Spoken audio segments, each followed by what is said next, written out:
Hey, you've got to be kidding me.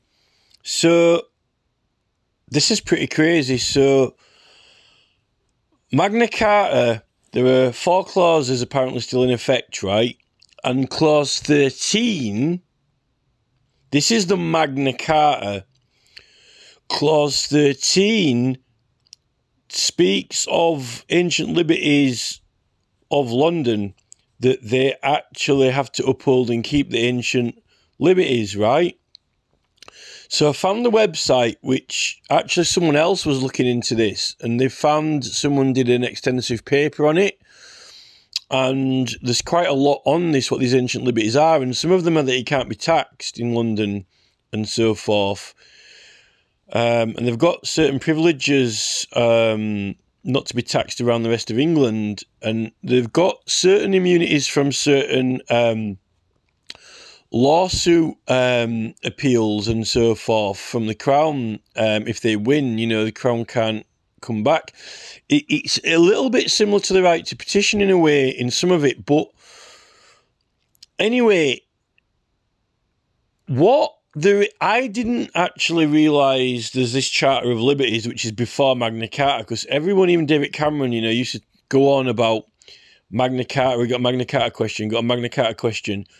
It's all about Magna Carta, but I didn't know really. I've been doing a lot of studying, but I've only just kind of got this Charter of Liberties. So this Charter of Liberties is actually meant to be older than Magna Carta. And it actually even refers to some customs that they adopted from Edward the Confessor, which is a bit of an overlap. Now, in this, I think the Charter of Liberties, I'm quite certain that, well, there were certain liberties of London, but I think the Charter of Liberties, I think that's what Magna Carta refers to. The old and ancient liberties. It is the Charter of Liberties. Now, in one of these Charters of Liberties, there's an older law than the Magna Carta clause on barons and lords can only be fined by their equals, which that's apparently repealed, even though, you know, apparently Magna Carta can't be repealed, but, you know, that clause is repealed. So Jeremy Johnson, QC, now KC, didn't use Magna Carta in his representation for Lord Hangfield. It could be that I found some law in the claim of right, and actually that in some other law that it could be what Jeremy Johnson KC did, to send a letter in to persuade the court that they can't prosecute Hanningfield, is actually illegal. Funnily enough, believe it or not, it is. I've just found it. It says that you're not allowed to write letters to the court to tell them what they can and can't do, right? But Magna Carta, you don't think of Magna Carta having anything to do with the privileges of, like, Parliament or the barons, because that the clause that barons can only be fined by their equals has been removed. But ironically, preserved in Magna Carta, in effect now, through clause 13, says that London shall have all the ancient liberties and rights that it had. Now, the thing is, I think that includes the Charter of Liberties. But there's also some other kind of liberties as well to do with, well, we'll go through them in a bit. But I wanted to pull this up because I'm doing this kind of piece on quite a lot of laws that Jeremy Johnson KC failed to raise or bring up in the Lord Hanningfield case, right? Now, this is a law for privilege. This could still be in force. This could still be in effect now in law through Magna Carta 13, through clause 13 of Magna Carta. It says here, this is listed as number 8 in this Charter of Liberties. It says if any of my barons commit a crime, he shall not bind himself to the crown with a payment as was done in the time of my father and brother, I think that's William the Conqueror, but shall stand for the crime as was custom and law before the time of my father, and make amends as are appropriate. Anyone guilty of treachery or other heinous crime shall make proper amends. So it seems that barons, in the Charter of Liberties, barons can be prosecuted and not tie themselves to the crown, which I would have thought would mean the king jurisdiction or the jurisdiction of Parliament, the crown, I would have thought. So barons can be prosecuted. This is before the Bill of Rights, the right to petition, but I don't think that, I don't necessarily think the, Jeremy Johnson did not want to raise the right to petition and claim that, as well as normal citizens, MPs and the work of the lords and barons is classed as petitioning, like casework for Parliament. He used the illegal prosecutions clause, which is illegal prosecutions by the King's Bench for matters decidable, debatable only in Parliament. Well, are those matters that are petitioned there and being put through in the general work of Parliament? The thing is, there are plenty of other laws that say that you can still be prosecuted with privilege, but you might not be imprisoned. This says that it's to do with payments and fines, but it also says, but shall stand for the crime as was custom and law. Doesn't say anyone found guilty of treachery or other heinous crime shall make proper amends.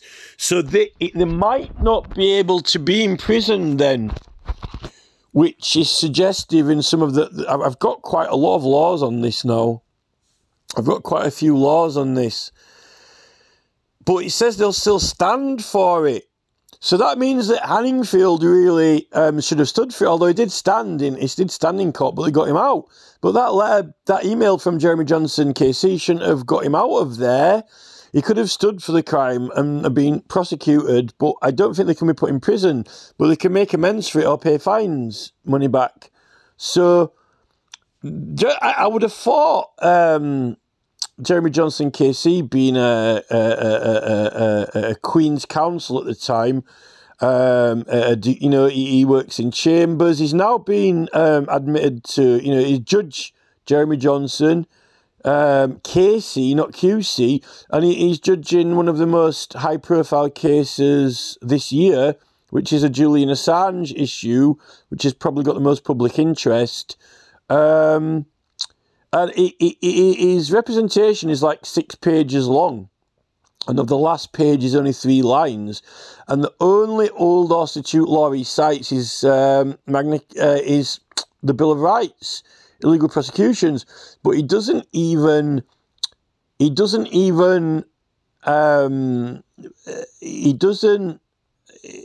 propose the template that the right to petition applies to not only the citizens petitioning Parliament, but that ministers in the Commons and Lords might be doing work for government.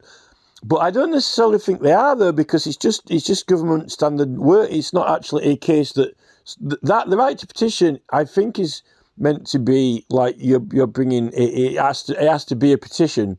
It can't just be like, you know,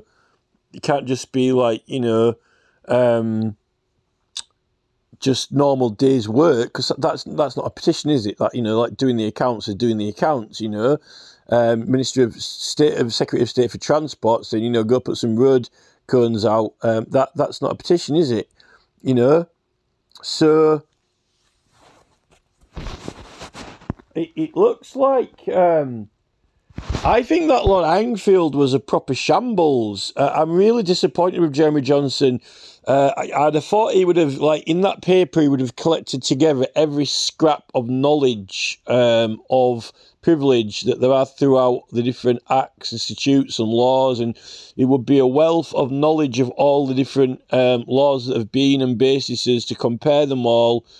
But it just seems to be a email at the last minute, bit of a, you know, bouncer getting into a nightclub sort of thing, bluff, blag into a nightclub to get Anningfield out of there, which means that he's framed it in a certain way to get a desired effect. The main part of that is that it seems from the claim of right, another law, it seems like what that's illegal. The actual what he did is unlawful.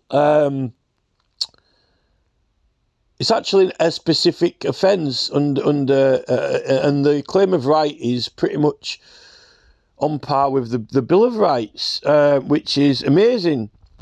This really is amazing. I got to read through the rest of this, but I just thought I'm nearly through. I might pause it. Hold on a minute. This is a bit crazy and nuts. He says, murders committed before I was crowned, subsequently murders shall...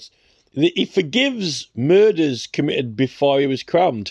that includes... So I'm guessing that is everyone that got killed in the conquest in 1066 and taking over of all the Motte and Baileys everywhere and the rest of it. I don't know how far they got up the country to Lancaster taking over at this point. But he's forgiven all murders before he was crowned. Subsequently, murders shall stand before the justice of the crown. Well, lucky for the invasion, eh? Funny that they make laws later on that say that, you know, lands taken unlawfully, lands taken unlawfully. So can we backdate that? With the common consent of my barons, I shall maintain all the forest as was done in the time of my father. I wonder if Magna Carta is claiming that the liberties of London, this is a little bit more extensive than the liberties of London, but there are some forests around London as well. It says that the ancient liberties and customs. If this Charter of Liberties is meant to be for everywhere, including London, I don't know if this is still in effect or not through 13 of Magna Carta. It can be argued and debated that it is. But there are also some other liberties of London as well.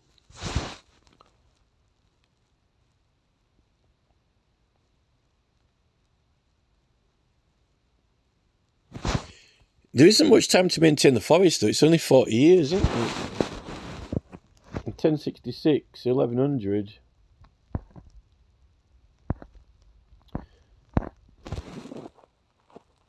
I suppose you've got that Charter of the Forests, but that Charter of the Forest doesn't actually really do too much to the forest. I impose a strict peace on the land and command it be maintained. I wonder if that's like the liberty of the city then. That's got to be where they get the liberty of the city from, although it's meant to extend to the whole country, and the forests maintained. There's no peace in London if you're getting fined everywhere. Every time you go out, you know, you get a fine, and then if you don't pay it, then it gets doubled. That's stress, that surely. But there's a lot of the other liberties. There's another list of items to do with the other charters, I think, in between, and there's a lot of fight. It's looking like you can't be fined in London. And I don't know what Khan's doing, really, if that is true. He's restoring the law of King Edward and the amendments which my father introduced upon the advice of his barons. So Edward the Confessor had